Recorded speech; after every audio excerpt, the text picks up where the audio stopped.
I want to kind of to cut the chase a little bit. What I want to talk about today is, uh, and I'll give you the Cliff Notes version, beginning in no particular order, but talking about going from a concept of me, and not to be too cutesy with it, but go from me to thee. Kind of talk about that a little bit, whatever thee is, okay? And then but the real focus too is this being a feeling of isolation, the feeling of being alone, being just this separate entity, and being some experiencing of connection, deep connection. When I was quite young, um, one of the very clear experiences I had of feeling separate and feeling alone, even as a kid. As a kid, when I was playing and doing kickball and playing baseball or whatever I was doing when I was very young. Um, I didn't have this issue a lot of feeling isolated, but I did at times. I did at times. It was kind of lying there under the surface.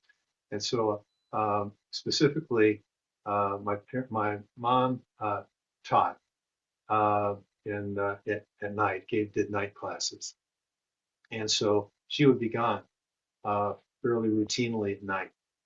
And I'd say night classes, so she'd get back late to her house, and it would just be my brother and I that would be there because we were a little bit too old maybe for a babysitter, but I would have loved to have had a babysitter in those times. Because when I went to bed before my mom or dad were home, in certain cases, not like it was all the time, but occasionally, I was scared. I did not like going to bed and just listening to this house creak, and I'd hear sounds, and I was convinced someone or something was just going to get me. And of course, uh, it was actually quite an exercise. I didn't appreciate this at the time of being able to be very alert and paying attention in one sense. Now, I had the stories going through my mind about somebody's going to get me, whether it's the boogeyman or some robber or whatever else. And that was very vivid in my mind. But at the same time, I was alert. I could hear every little creak, crack, anything going on in the house, wind outside, anything like that. And all of it scared me pretty much all scared. So that was not great. Fortunately, I had a brother who was older, and he was extremely helpful with that.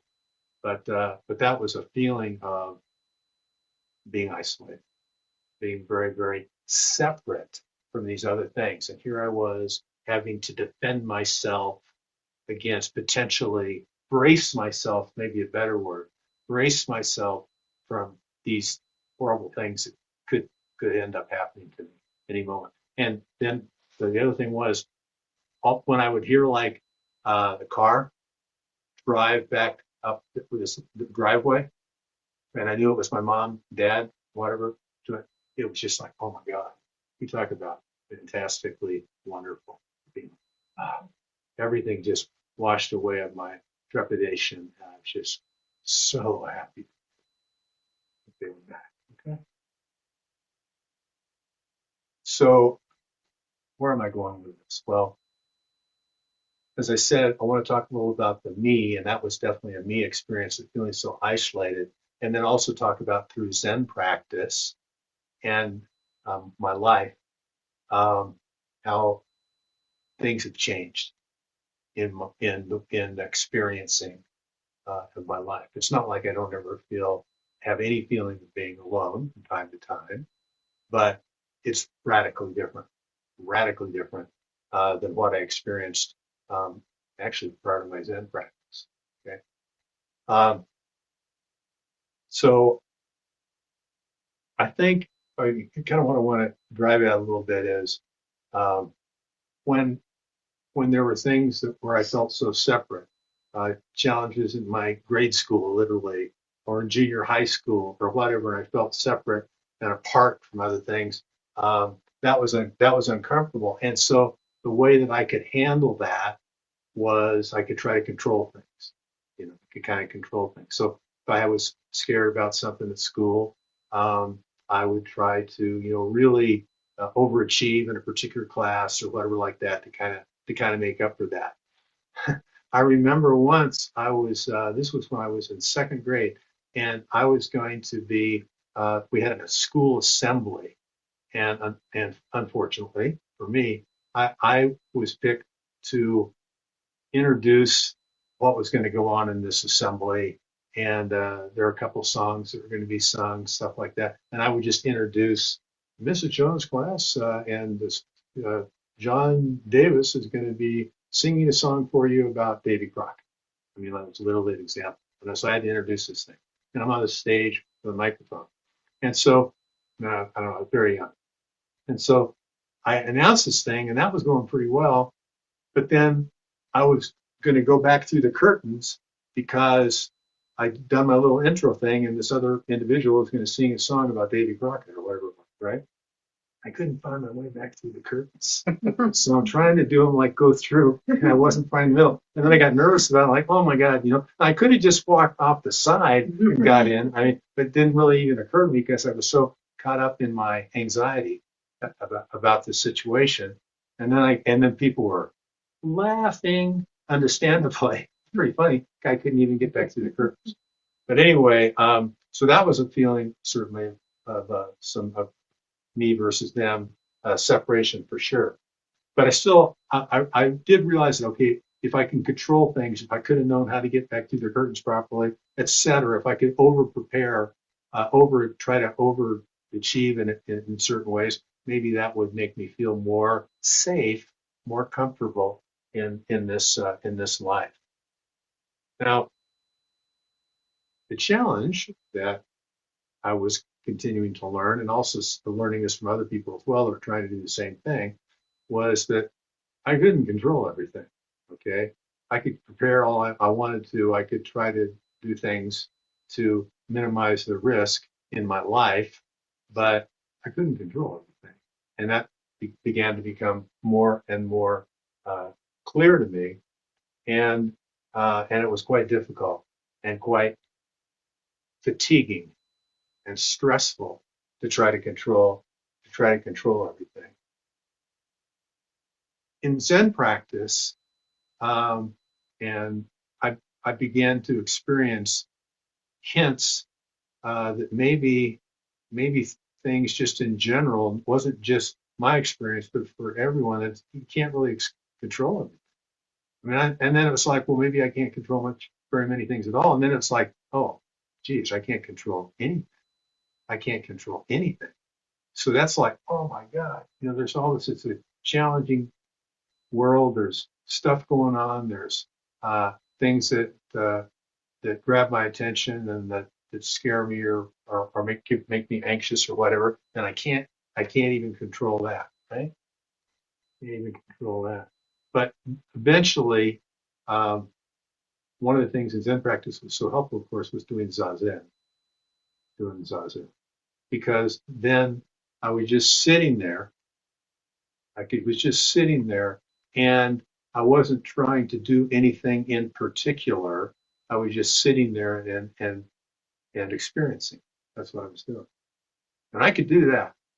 And sometimes I had things come up in my mind that were uncomfortable, but I could still, the Roshis certainly preached about just, it's a body-centered practice. It's visceral. Be with what comes up. I don't have to solve it. I can just be with it, right? And that message over the years really struck home with me. And the other thing about the controlling thing that I've been into, which was based on this idea that I was separate, and there are all these things I had to try to resolve in my life. I finally did realize I can't do it. I can't control things. And at first that was kind of a little bit startling to me, but then it was actually very freeing. I can't control it. No, I can't. Or actually, nobody can. I began to kind of think that nobody can really do this. And so that was actually helpful. And as I say, sitting, being on the cushion, that idea of needing to control things came from this notion, as I said earlier, of that I was separate. I was a separate entity. But sitting at the at the Zen Center through the years, and actually pretty early on, I started through my Zazen experience and through, you know, Dokusan and stuff with Roshis, began to feel that it didn't. I was starting to question that a little bit about the fact that I was really separate. That I was really separate. It's like I I still felt separate at times, but I also realized that not quite. It was a little different. I felt more connected to. And certainly in my zazen, I felt connected. And then I wanted to, off the cushion, have uh, have this, bring more of this zazen experience, off the cushion. There was also things about, um, this notion of the moment and trying to be present in the moment, and then realizing, but wait a minute, this moment that I thought of being a certain way, and then there would be change because I certainly got the message loud and clear in Zen and just in general that you know things are always changing. Everything's changing all the time. You can't really prepare for everything. It's always changing. And then really taking it down to a more detailed way. I'm no physicist, absolutely not. Got one sitting here, but I'm sure not. But the inference was that okay, there's something like this, and then it changes to that, and then it changes to that. Okay, and still leaves an idea that maybe I could prepare for this, and then when it changed to that, I could prepare for that, and then when it changed to something else, I could prepare for that. But then thinking it through more and some reading I did and talking to other students and things, decided, well, that's not really necessarily the way it is. And I don't know if exactly from a physics standpoint if this is true or not, but what seems logical to me was that it wasn't that there was a point set in time, fixed in time, that then morphed into another point in time. It seems like there was continual change with really no beginning, no ending, right? It was just, to use the term it's used, just flux. There was flux, but I couldn't really pinpoint it. And that uh, was experiencing that and reinforced in Zazen as well for me. I heard about that separately, but there was a kind of a foundation for feeling that I'm not quite buying. That's the fact that we're really independent things that are changing, and we can kind of try. It's hard to deal with because I liked it this way, and now it's another way, and that's miserable. I'm miserable. Instead, begin and here I was miserable with separate entities still, and it's like that was I didn't quite know what to do with that, but then it actually became quite freeing because uh, I couldn't control stuff. From my direct experience, I knew I couldn't control things in my life. There have been many examples of that as I've grown older too. And um, but and there's really no separate me in the way I thought of it that could take actions and that I had to buffer and I had to protect myself from. That was uh, that was an illusion. Now, I intellectually, that was particularly an illusion for me. I'm not saying that uh, early on in practice, it was like, oh yeah, I had some experience where I definitely, whatever. That's neither here nor there. The point was, I was realizing more and more and starting to feel, not just on the cushion, but off the cushion, that maybe that there's just a connection, kind of a more gentle connection that I was feeling with my life, with other people, with the world around me, with the universe, and it was a nonverbal experiencing of my life on the cushion, and then that was the beginning to transfer off the cushion as well. Okay, I'm not saying that I got this figured out because I don't. Okay, I want to be clear on that. However, I'm just mentioning for me, one person's experience here, that things began to change for me and continue to change for me. And so I just wanted to share some of these things about it. Um, there's a koan in the Book of Equanimity, and I would encourage you to in particular, you read read this particular koan. I think it's 37 in the Book of Equanimity. And one of the things it talks about, and I think Roshi wrote the commentary for the whole book, for all these koans from the Book of Equanimity, was this idea of karmic consciousness. Karmic consciousness. So whatever we do in our life, we have a thought, we have an action, an idea in our head, whatever the stuff is that we have, it's all going to have, there's going to be like cause and effect. We have this thought, there's going to be an effect. We have this action, there's going to be an effect. We have this idea, there's going to be an effect. And that's unavoidable. That's unavoidable. And so coupled with that, though, and the thing that particularly is helpful to me from this particular koan that dealt with karmic consciousness was also this idea that, okay, there's karma that affects all of us. I mean, there's cause and effect, rather, I should say. And yet we really there's no basis to depend on this in our karmic consciousness. So in other words, if I try to live by the precepts, that that's really what I am. I'm trying to do what I consider to be, well, to say the right thing. You know, I try to be a really helpful person, try to be a really good Zen student, try to be good in my work, family, all this, whatever I do. There's really not any guarantee that that's going to make my life in certain ways any easier at all. Now, I would argue in certain ways it does make it, I don't know what to say easier, but at least it's more real for what's going on. But there are plenty, and I think we can probably all come up with one person in our country right now that's fairly notable. It's probably not the greatest dude to hang out with, right? Probably not just real helpful. And so you know, he's got all this money and he jets around the world and he can do whatever he wants to do and get away with it pretty much. In fact, he's even immune.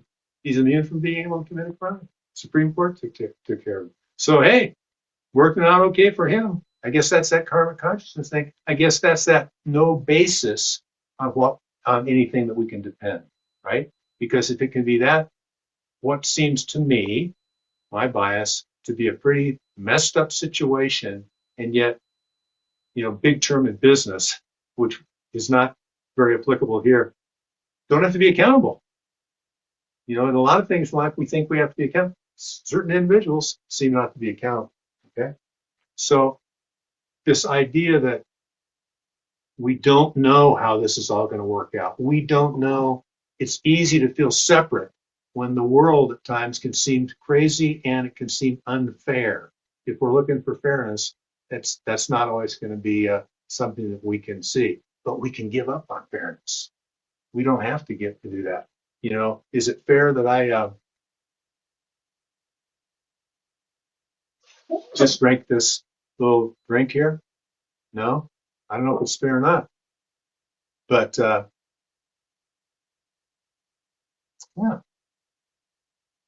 I can do that.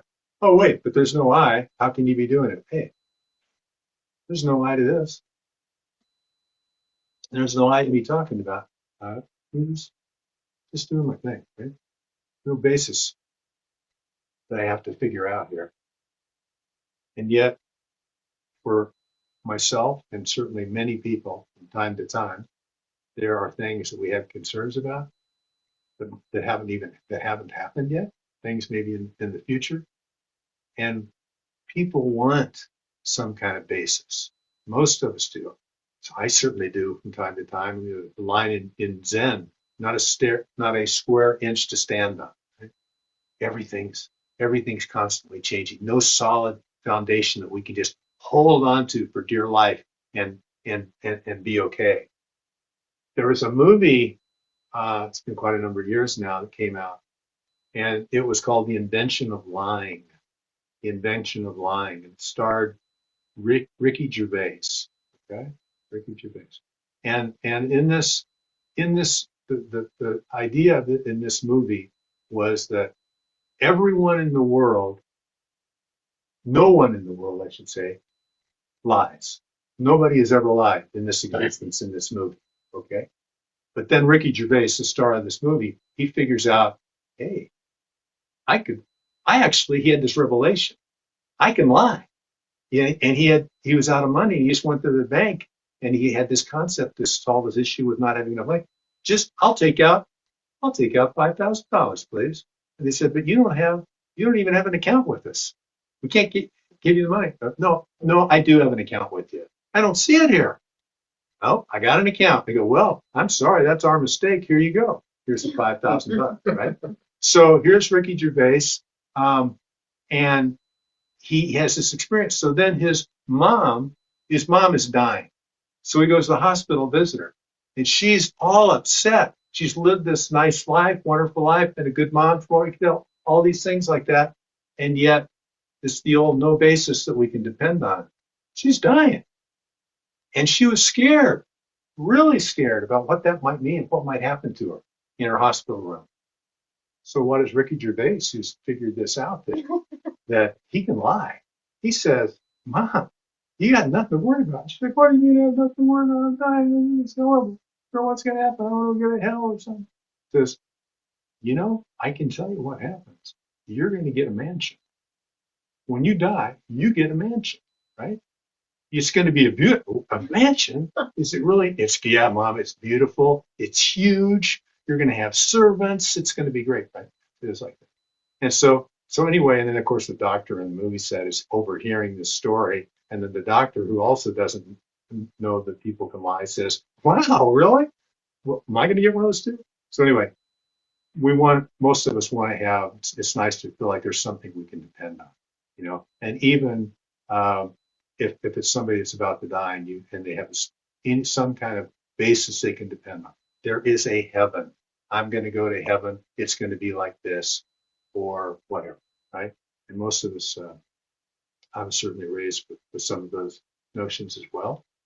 Times they were helpful, but not not necessarily, certainly not necessarily helpful to me now. Because so what's the point? The point is, as we are more open to the world as it is, rather than trying to control the world as it is, as we can just open up to it, all this stuff, including having a president that maybe we don't agree with on everything, or all kinds of things, right? We can just open up as best we can, right? Then what's there to be particularly scared about in the world, right? What is there to be so scared of? We're just opening up, opening up, opening up, hearts opening up more and more and more. And as we experience difficulties, rather than, which we will, rather than feel like we have to expunge those or just, oh no, can't be doing that anymore. Just open up and feel that. Feel in our body the feeling of trepidation, the feeling of being scared, or the feeling of being joyful, or the feeling of being in between, or being bored, whatever it is. We can just open up to that more and more, and without a preconceived idea of the way my life should go. I don't need to have that. I can just open up, and this is my life. Whether it's drinking my water, whether it's going to the bathroom, whether it's being nervous, whether it's being sad, even, down at times, whatever, being really happy at times. But this is all part of this ride. I know some of you have read Maizumi Roshi's book, Appreciate Your Life, right? And that notion of we can just appreciate.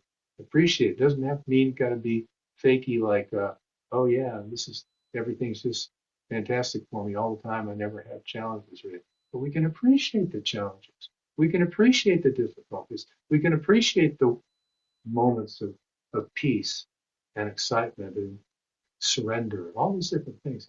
It's quite the ride.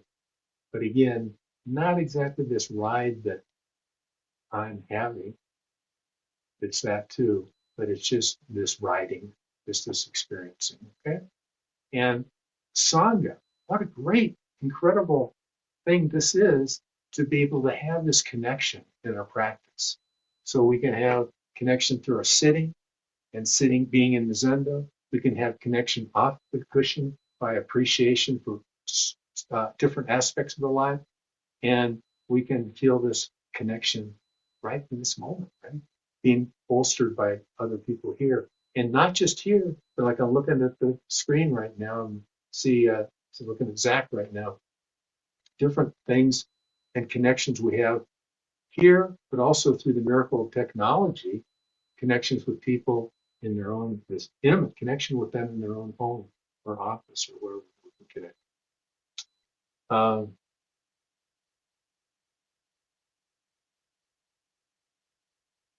I'm prattling on a bit long here, so I want to uh, bring bring this my part of this to an end here. And what I'd like is that if anyone has interest, to be able to share your own experiences um, and this in this kind of journey for me about yes, I can deal with being isolated at times, but also feeling this deep connection. This connection that's really even hard to talk about, but it's quite joyous, um, and also at times very sad too, connecting with a person that's going through a very difficult